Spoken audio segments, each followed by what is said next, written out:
Au nom du Père et du Fils et du Saint-Esprit. Amen. Évangile de Jésus-Christ selon Saint Jean, chapitre 17, le verset 20 à 26. En ce temps-là, les yeux levés au ciel, Jésus priait ainsi. Père Saint, je te prie pas seulement pour ceux qui sont là, mais encore pour ceux qui, grâce à leur parole, croiront en moi.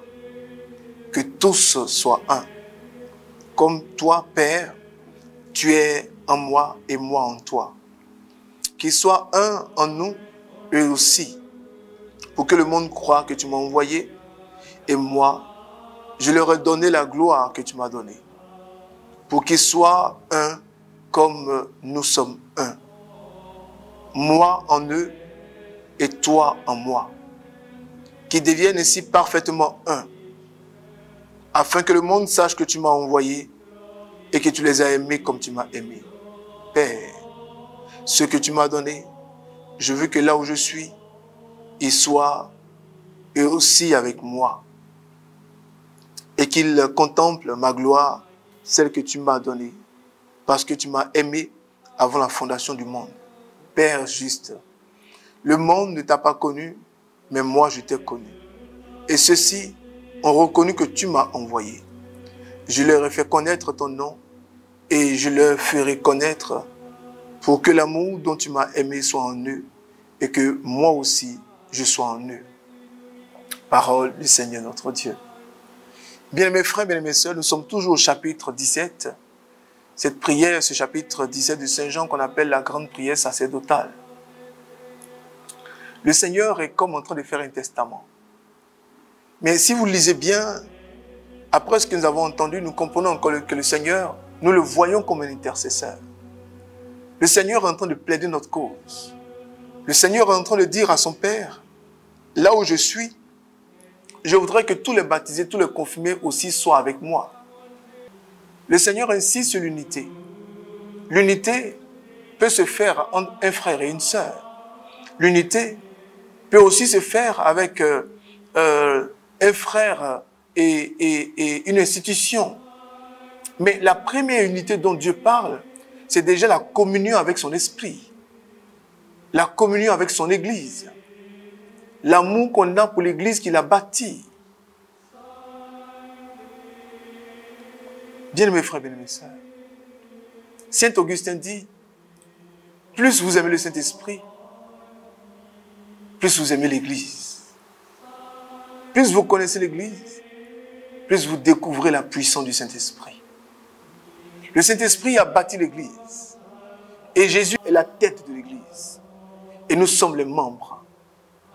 Et nos fraternités, nos communautés, nos associations, nos mouvements, nos groupes sont les démembrements de l'Église. Et la prière de Jésus, c'est l'unité. Encore la communion. Père, qu'il soit un comme toi et moi, nous sommes un. Père, qu'il soit un comme toi et moi, nous sommes un. Je veux être avec eux comme toi, tu as été avec moi. Et je veux leur préparer une place. Là où je suis, la place que tu m'as donnée, je veux qu'eux aussi, ils aient cette place, qu'ils soient à côté de nous. Oh, bien-aimés frères, bien-aimés sœurs, c'est une Pentecôte extraordinaire que nous allons vivre. Une nouvelle découverte de l'Esprit Saint. Là où vous êtes, quel que soit ce que vous vivez, quel que soit ce que vous traversez, la joie, la paix, l'allégresse, l'action de grâce, la colère, la vengeance, la rancune, la déception, la mélancolie, un sentiment mitigé, demandez simplement au Saint-Esprit, ce que tu as commencé en moi, je t'en prie, achève-le. Que mes émotions ne me distraient pas. Que mes conceptions ne me distraient pas. Que mon intelligence ne soit pas au-dessus de ma foi. Ô Saint-Esprit, donne-moi d'avoir une claire vision dans tout ce que je vois, dans tout ce que j'entends, dans tout ce que je reçois, dans tout ce que je veux faire pour toi, dans tout ce que je voudrais faire après la Pentecôte. N'oubliez jamais les fruits du Saint-Esprit. C'est la paix, c'est la joie, c'est l'harmonie, c'est la grâce. Ce n'est pas le contraire, c'est rien d'autre. Si vous sentez au-dedans de vous d'un sentiment contraire aux fruits de l'esprit, Galates chapitre 5, verset 11, si vous sentez ces fruits contraires, c'est que le diable vous induit en erreur. Bien-aimés frères, bien-aimés sœurs, laissons le Seigneur parler à nos cœurs. Laissons le Seigneur nous rassurer. Laissons le Seigneur nous fortifier. Laissons le Saint-Esprit venir à notre aide. Jésus qui nous présente encore et qui se présente à nous comme un avocat. Pendant qu'il est encore temps, ayons ce Jésus, ayons cet avocat. Cet avocat, c'est lui encore à la Pentecôte qui nous dit, je vous donne le paraclet. Je vous donne un autre que moi. Je vous donne un autre moi.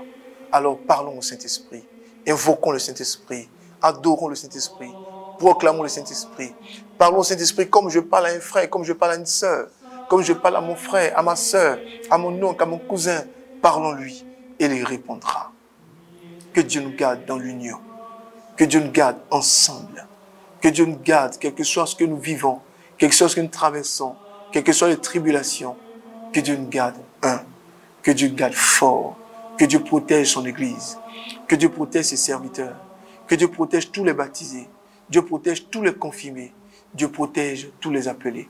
Que Dieu veille à ce que chacun de nous rentre dans sa destinée prophétique. Bien-aimés frères, bien-aimés sœurs, bien entendu, que Dieu, dans sa grâce, dans sa force, dans sa miséricorde, nous aide toujours à le connaître davantage. Au nom du Père et du Fils et du Saint-Esprit. Amen. Amen. Amen.